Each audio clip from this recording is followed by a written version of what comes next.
In part one of The Seventh Day, Hal Holbrook and guest experts faced the issues of origins. Are we the unplanned and accidental result of evolution through natural selection? Or are we the handiwork of a supreme being?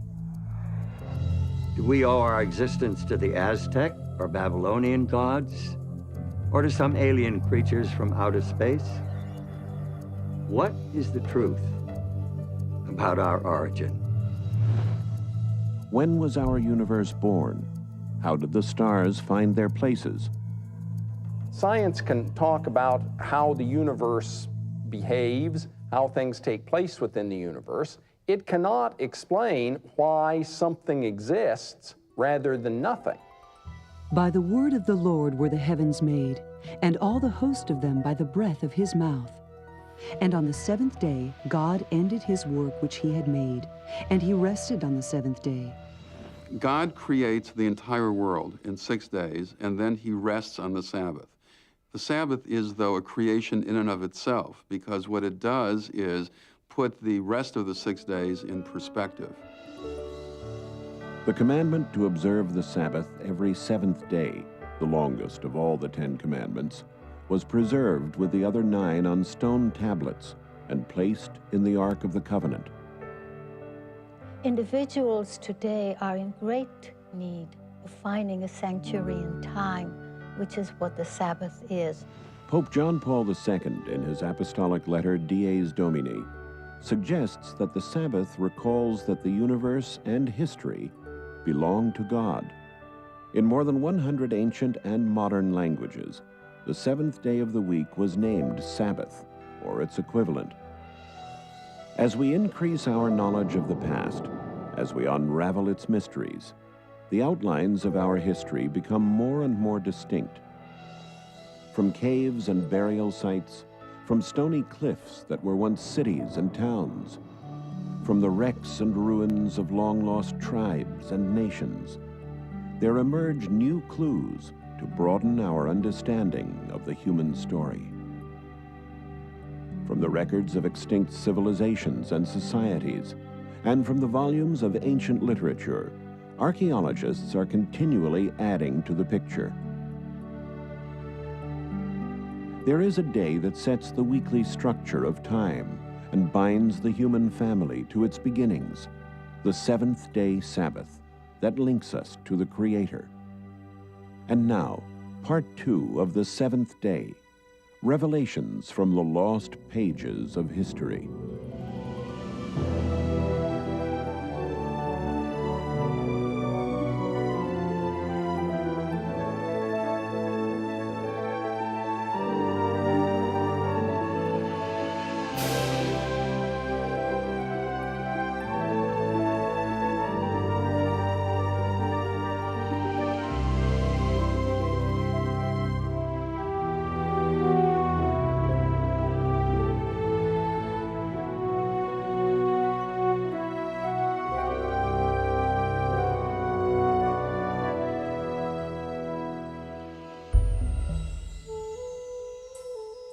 In the time when Jesus Christ walked among the Jews, it was his custom to attend the synagogue to worship and teach on the Sabbath day, and the eyes of the religious leaders were continually upon him.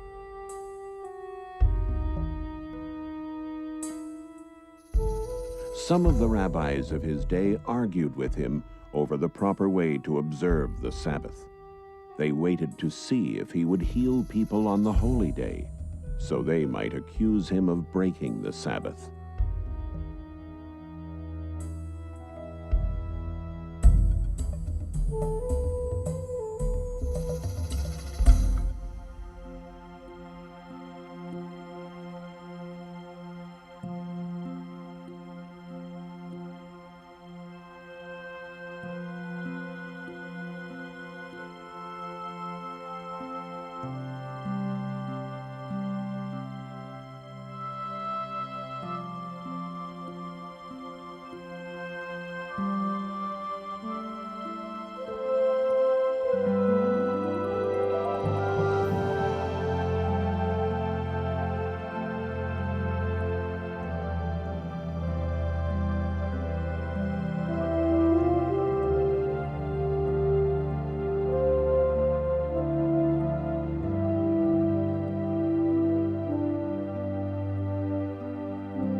Hello, I'm Hal Holbrook. Welcome to part 2 of the 7th day, Revelations from the Lost Pages of History.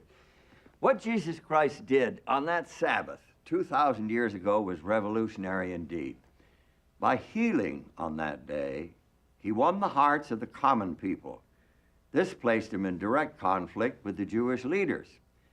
By claiming himself to be the Lord of the Sabbath, he challenged their spiritual authority, a challenge that eventually led to his infamous trial and death on the cross.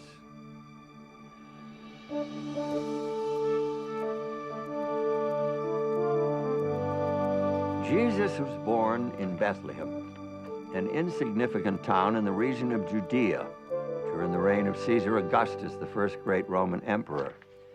At that time, the Roman Empire held within its borders scores, if not hundreds, of religions and cults. From Zoroastrianism in Persia to the mystery cults of Greece to the Druidism of Celtic Britain. Secret initiations and fertility rites were common, and so was belief in astrology. The Romans themselves admired the religion and culture of Greece. They adopted Greek gods and blended them into their own religions. The result was a mixture of ancestor worship, emperor worship, and sun worship, a religion that included not one god, but many.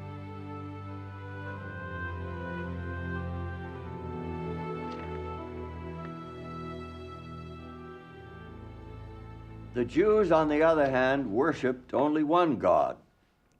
Though surrounded by the images of Greek and Roman deities, they served a God they couldn't see. They had no icons or images to represent him. They had no initiations or fertility rites. Instead, they had a day that set them apart, a day without equal in any other religion, a 24-hour period devoted completely to their God. The Jews had the Sabbath. After the Exodus from Egypt, God made a covenant with Israel, and part of that covenant included the 10 Commandments with the commandment to keep the Sabbath, the 7th day of the week, as a memorial of his creation and of his redemption from Egypt. By keeping that Sabbath, which was a sign between God and Israel, they were reminded that he was their God and they were his people. You shall surely observe my Sabbaths, for this is a sign between me and you throughout your generations, that you may know that I am the Lord who sanctifies you. It's safe to assume that the Jews of the first century knew and read the 10 Commandments. The 10 Commandments told them, just as it tells us, that the Sabbath is a memorial to God's creation of the world in 6 days, and also is a memorial to the Exodus from Egypt. For Jews of the first century, the Sabbath was a time of intense spirituality. They related to God, who created the universe in 6 days and rested on the 7th, so they too rested on the 7th. As well, in Jewish liturgy, they reflected on the fact that God took them out of Egypt, so the Sabbath became for them a celebration of their freedom. Observance of the seventh-day Sabbath was the unmistakable mark of a Jew. It set him apart from everyone else. It couldn't be hidden. In the eyes of Greek and Roman observers, the Jewish observance of the Sabbath was one of the peculiarities of the Jews. Here is a people that does not work every seventh day, and the Greeks and Romans had nothing comparable to this. First century Jews took advantage of the Sabbath in that they couldn't work and instead rejoiced. They would have a wonderful candlelit dinner on Friday night, often with 2 loaves of bread to commemorate the manna that fell in the desert in the biblical period. They would, on Saturday, probably attend the synagogue, where they had the opportunity to see and perhaps gossip with their friends. And from the evidence that we have, they studied the Torah and worshiped together. Outside observers are repeatedly struck by the oddity of the Jewish refusal to do work on the Sabbath day. One philosopher, Seneca, even says that the Jews devote 1/7 of their life to idleness because they don't work on the Sabbath day. When Jesus arrived on the scene, the Sabbath was being crushed under the weight of arbitrary rules and regulations. The rabbis had turned Sabbath keeping into a meticulous science, devoid of meaning and joy. In the first century, Sabbath observance was a series of don'ts. They forbade the tying or untying of a knot, Cooking, writing more than one letter of the alphabet, the carrying of any burden, including something you might put in your pocket.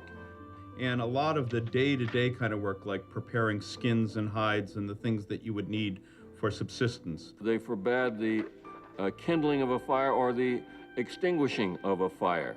And they forbade travel of more than 2,000 cubits beyond your dwelling place. 2,000 cubits would be about 4,000 feet. The Jewish way of Sabbath keeping was very legalistic. You couldn't move, you couldn't do anything. But Jesus saw that that was a distortion of God's plan for humanity.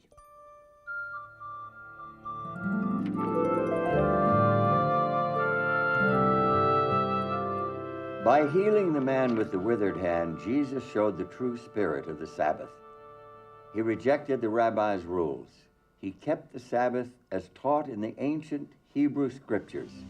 According to the Gospel of Luke, it was Jesus' custom to go into the synagogue and worship on the Sabbath day. He did keep the Sabbath, but he did not keep it according to the rules laid down by the Pharisees. In fact, he said the Sabbath was made for man and not man for the Sabbath, whereas the Pharisees had said that the Sabbath was made only for Israel, and in fact, Israel was made for the Sabbath so that the Lord would have someone on earth to keep the Sabbath. When Jesus declared that the Sabbath was made for man, he was teaching a radical, disturbing concept. No wonder he provoked such strong opposition from the Jewish leaders.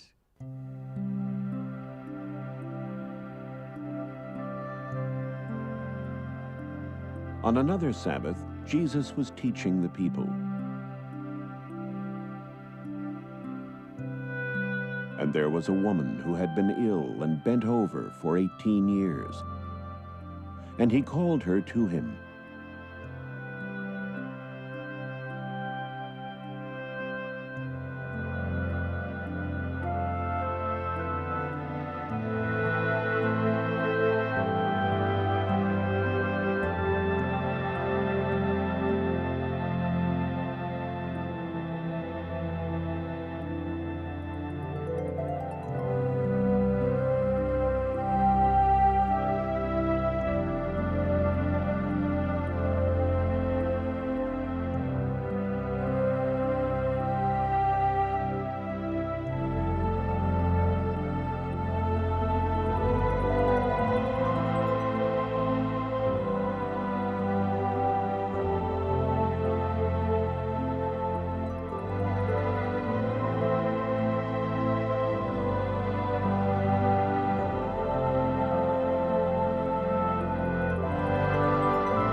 Religious leaders were angry with Jesus for healing on the Sabbath, and they continued to conspire against him.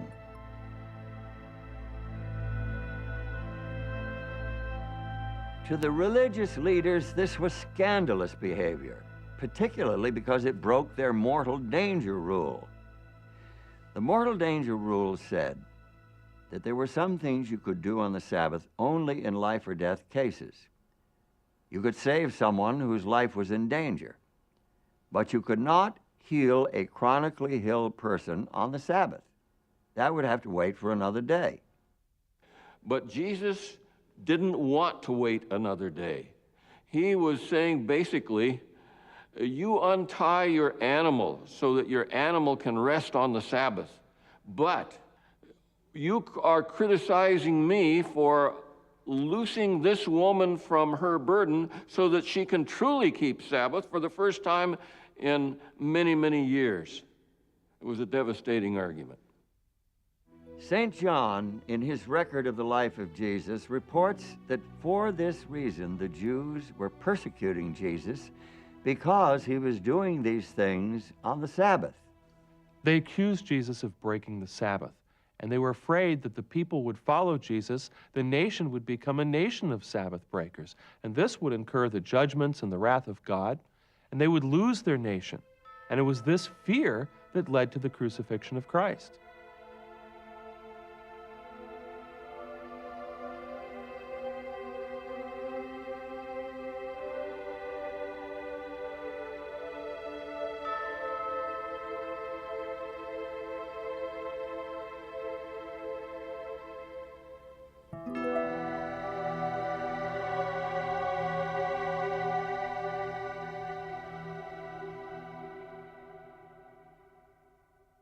Some have suggested that the Sabbath of the Ten Commandments lost its significance with the life and death of Jesus, that somehow he did away with the Sabbath.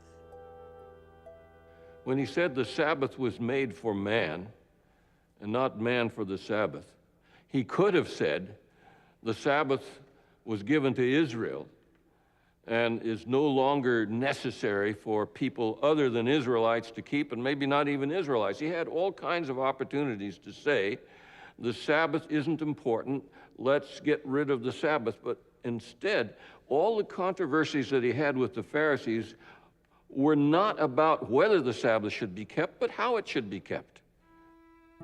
If ever there was a question about how to keep the Sabbath, Jesus gave the answer. The answer was the authority of the sacred scriptures, not following the human laws and traditions. The human had so encrusted the Sabbath, you could hardly see the real thing. Jesus cut through that to the heart of the Sabbath, which is a relationship between a loving creator and people.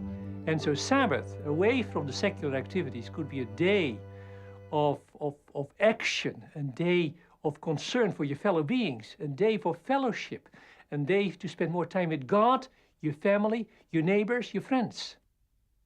Many devout Christians are surprised to learn that their own weekly day of worship is based on church rules and traditions, and not on the sacred scriptures. Some believe the Bible teaches that Jesus purposely violated the seventh-day Sabbath in order to make way for a new Christian day of worship. This idea lacks both biblical and historical support. Jesus didn't break the Sabbath of the Ten Commandments. What he did was to defy human customs and traditions, and by doing that, he showed what the biblical Sabbath keeping, the true Sabbath keeping, really was. Jesus Christ broke the Sabbath free from the traditions that had made it a rigid formality, and he restored its true purpose as a celebration of man's relationship with his fellow man and with his Creator.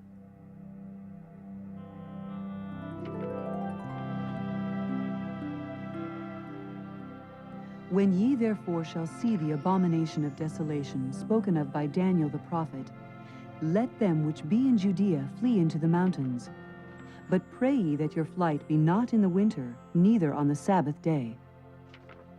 With those words, Jesus pointed to a frightening prediction from the Old Testament prophet Daniel. But why would he tell the people to pray that they wouldn't have to escape on the Sabbath, unless he expected them to still be keeping the Sabbath holy? In the Roman Empire in the year 66, Rome was quite unstable. That's called the year of the 4 emperors, and the first 3 did not die of natural causes. So the Jews, an eastern province of the Roman Empire, thought that this was actually a good time to take advantage of Roman instability to press forward for their own freedom from Roman oppression. The Roman general Vespasian marched against the city in an attempt to quell the uprising. Before the job was done, he became emperor in 69 AD. And his son Titus, another future emperor, took over as general of the army. Titus laid siege to the city, and finally in 70 AD, the Roman army broke through the defenses, ravaged the city, and completely destroyed the temple. An early church historian reports that the Christians of Jerusalem remembered the warning of Jesus and escaped before the city fell to the Romans. This story is an obvious intersection of history and prophecy. We know the dates and places, and Jesus predicted and knew when these things would take place, that 40 years after his death and resurrection, his followers would still be keeping the Sabbath. In fact, throughout the New Testament period, and that takes us to the end of the 1st century A.D., Christians continued to observe the seventh-day Sabbath. That's clear from both the biblical and historical records.